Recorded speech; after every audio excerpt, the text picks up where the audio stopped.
안녕하세요. 블랙노즈 클럽입니다. 오늘은 지난 시간에 이어서 프로크리에이트 채색법 2탄을 가져왔어요. 지난 영상을 못 보고 오신 분들은 위에 I 버튼 눌러서 보고 오시면 좋을 거예요.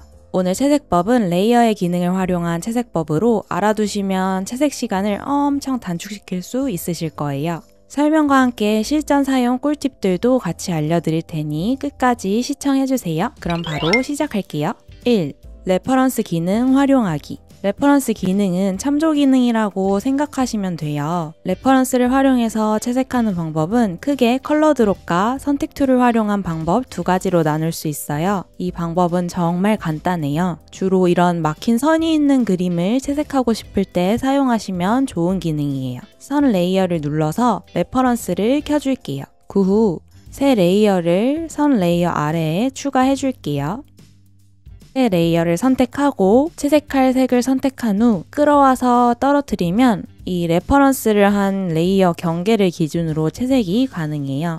또 이 상태에서 컬러 드롭 말고 선택 툴의 색상 채우기를 활용해서도 채색할 수 있어요. 레퍼런스 레이어 아래에 새 레이어를 추가하고 선택 툴 눌러주신 후 채색할 색을 선택하고 나서 자동 색상 채우기를 눌러줄게요. 그 후 칠하고 싶은 부분을 선택해서 좌우로 이동하면서 꼼꼼하게 채색되도록 적당한 한계값을 주시면 짠! 이렇게 쉽게 채색할 수 있습니다. 이때 선이 깔끔하게 보이게 하기 위해선 채색한 레이어를 선 레이어 아래로 내려주셔야 한다는 점 잊지 마세요. 이 기능은 색을 끌어오기만 하면 되니 채색 시간을 엄청 단축시킬 수 있겠죠. 다만 이 방법 사용 시 주의할 점은 이렇게 선이 뚫려 있으면 경계 바깥 부분까지 채색이 되기 때문에 막힌 선으로 그린 그림을 채색할 때 사용하는 것을 추천드려요. 이때 의문점이 생기실 수 있죠. 선 레이어에 그대로 색을 부어도 되지 않나? 굳이 귀찮게 레퍼런스 기능을 사용해서 레이어를 분리해서 칠하는 이유가 뭐지? 하고 생각하실 수 있어요.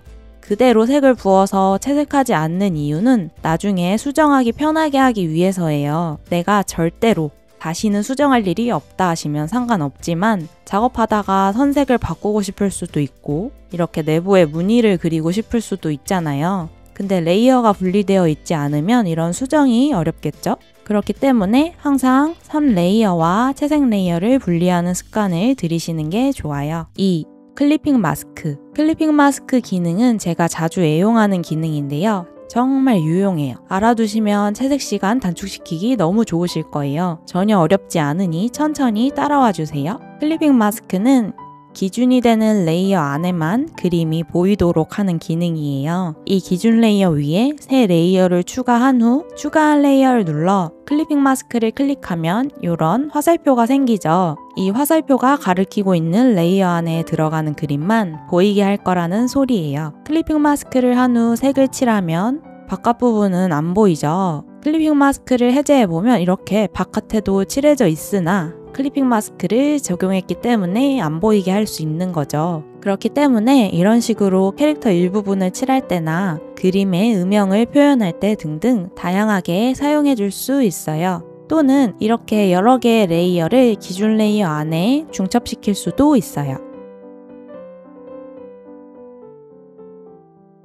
클리핑 마스크의 장점은 레이어가 분리되어 있기 때문에 추후 수정이 용이해요. 기준이 되는 원본 레이어에 그대로 그리는 것이 아니기 때문에 이 원본 레이어가 보존되고 클리핑 마스크를 해제해 줄 수도 색을 바꾸거나 지워주거나 이동해 줄 수도 있어요. 단점은 레이어가 많아지기 때문에 레이어 그룹화 등 정리가 필요하고 파일 용량이 커져서 무거워질 수 있다는 점이 있겠네요. 3. 알파 채널 잠금. 알파 채널 잠금도 방금 보여드린 것처럼 캐릭터 일부분을 칠할 때, 그림자를 넣을 때 등등 모두 사용할 수 있어요. 원본 레이어를 눌러 알파 채널 잠금을 해주시거나 두 손가락으로 레이어를 밀어주면 설정해 주실 수 있어요. 이렇게 레이어에 격자 무늬가 생기죠. 그러면 알파 채널 잠금이 되어 있다는 소리예요. 그렇게 되면 이 위에 그림을 그려도 바깥으로 넘어가지 않아요. 근데 클리핑 마스크 기능과 달리 알파 채널 잠금은 원본 레이어에 직접 그림을 그리는 것이라 추후 수정하기가 어려워요.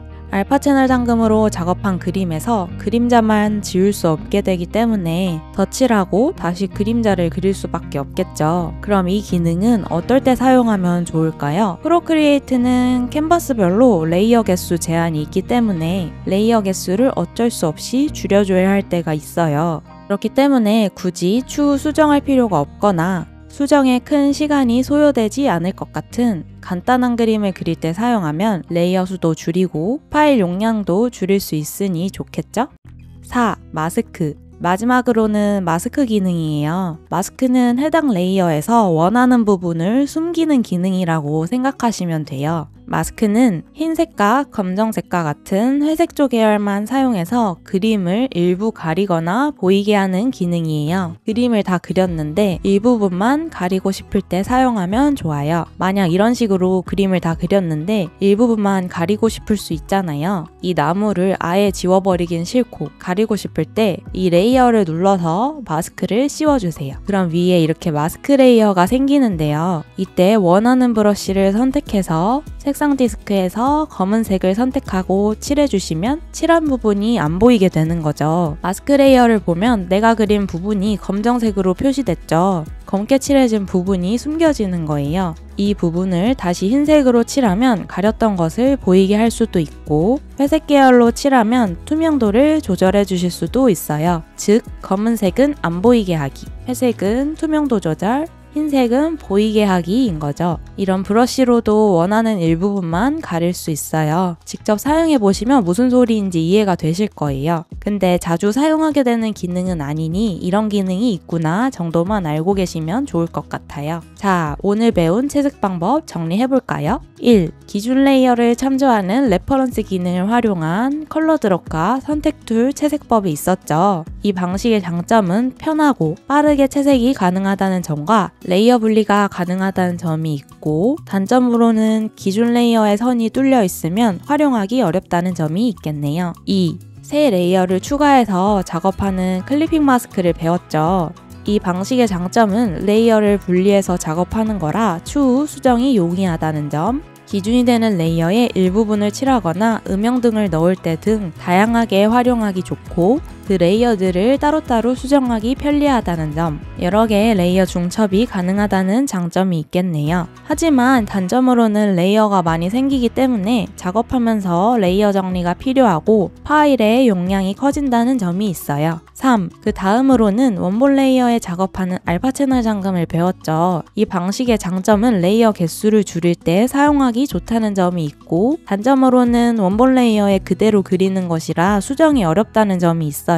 4. 마지막으로 원하는 부분을 숨기는 기능인 마스크 기능이 있었죠. 이 방식의 장점은 원본 레이어를 직접 지우거나 분리하지 않고 일부분만 가릴 수 있다는 점이 있겠네요. 오늘은 프로크리에이트 채색 방법 총정리 2탄을 가지고 왔는데요. 채색 방법에 사실 정답은 없어요. 다양한 방법들을 사용해 보시면서 맞는 방식을 찾아가시다 보면 어느새 채색 시간을 정말 단축시킬 수 있으실 거예요. 1, 2탄 모두 보시고 채색법과 꿀팁 모두 받아가셨으면 좋겠네요. 저는 요즘 가끔 달아주시는 소중한 댓글을 보고 힘내서 영상을 만들고 있어요. 정말 감사합니다. 조금씩 성장하는 채널을 보면서 감사하게 생각하고 있어요. 저도 완벽하지 않은 사람이라 많이 부족하지만 앞으로도 여러분들과 자주 소통하면서 성장하는 채널이 되고 싶어요. 그러니 언제든 궁금한 사항 또는 보고 싶은 내용이 있으시다면 댓글로 알려주세요. 영상 봐주셔서 감사합니다. 오늘도 나다운 하루 보내세요.